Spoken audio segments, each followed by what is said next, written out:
For most of my life, I thought my talents were set in stone. You were either a math person or you weren't, a natural artist or not. Every challenge, every project felt like a final exam on who I was, a test I was terrified to fail.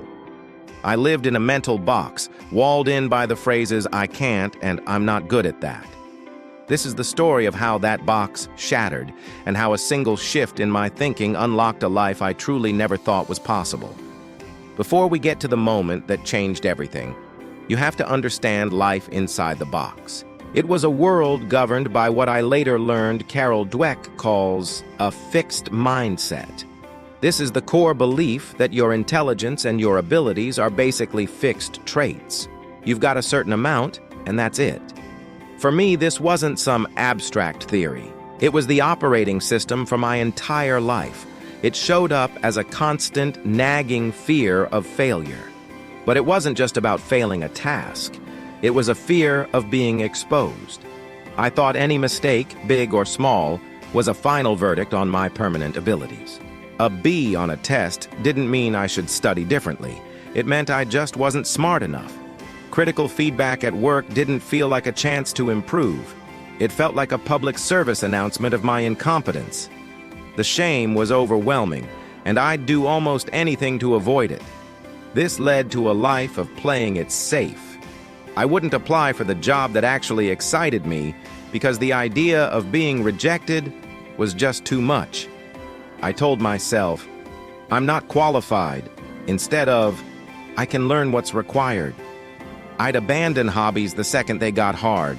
I tried learning guitar for like 2 weeks. When my fingers fumbled and the chords buzzed, the voice in my head didn't say, "This takes practice." It said, "See, you're not musical. You don't have it." So the guitar went into the closet, joining a sketchbook, a half-finished online course, and a dozen other victims of my fixed mindset. My real skill became looking smart, not getting smart. I'd only raise my hand if I was 100% sure I was right. I'd stay quiet in meetings, terrified of saying something dumb.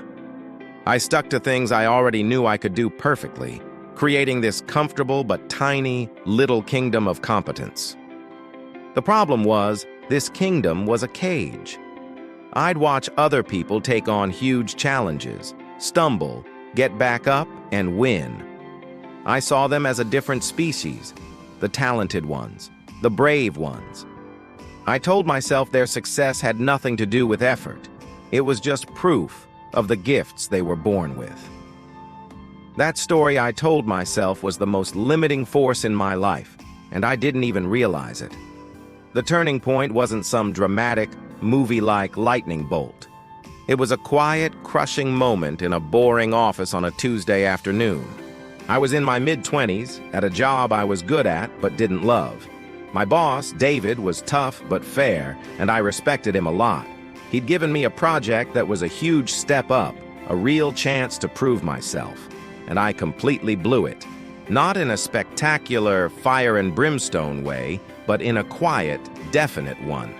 I had made a critical error in a report. The mistake was born from my fear of asking for help. I was too scared to admit I didn't get one part of the data because I thought asking would expose me as a fraud. So, I tried to muscle through it on my own, got it wrong, and submitted the flawed report. When David called me into his office, you know that feeling? The cold drop in your stomach? My heart was hammering. This was it, the verdict. He was finally going to see that I wasn't as smart as he thought. I sat down, bracing for the "I'm disappointed" speech. He slid the report, covered in red ink, across the table. He looked at me, not with anger, but with a kind of tired curiosity. He said, "The mistake here, this isn't like you, but what I really don't get is why you didn't just ask for help. We could have fixed this in 5 minutes." My pre-programmed excuses immediately kicked in. I got overwhelmed. The deadline was tight. I must have misread the email. He held up a hand. "Stop. That's not what I'm asking. I know you're smart. I know you're capable. But I've noticed a pattern. When things get tough, you shrink. You hide. It's like you think asking for help is a sign of weakness. I see it as a sign of strength." He paused, and then he said the words that would echo in my head for years. "I didn't hire you for what you already know. I hired you for how well I thought you could learn." Boom. It was like a switch flipped. The entire foundation of my self-worth, this wobbly tower built on the idea of being smart, just crumbled. The shame was still there, but underneath it, there was a spark of something new, a question. What if he was right? What if my value wasn't in being perfect, but in my ability to grow? What if failure wasn't a verdict, but just a starting point? That conversation didn't solve everything, but it planted a seed. The idea that intelligence wasn't fixed, but could be developed. The idea that effort wasn't weakness, but the actual path to getting good at something. I went home that day and fell down an internet rabbit hole. That's when I found the work of Carol Dweck and the formal concept of the growth mindset. The belief that your abilities can be developed through dedication and hard work. It gave a name to the prison I'd been living in, and more importantly, it handed me the key. Now, this wasn't an overnight fix. It was a conscious, deliberate, and sometimes really hard process of rewiring my own brain.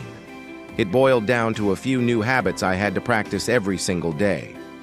First, I had to reframe my self-talk, and I found a deceptively powerful new favorite word: yet. The fixed mindset says, "I can't do this." The growth mindset says, "I can't do this yet." That tiny word reframes a permanent state into a temporary one. "I'm not good at public speaking" became, "I'm not a confident public speaker yet."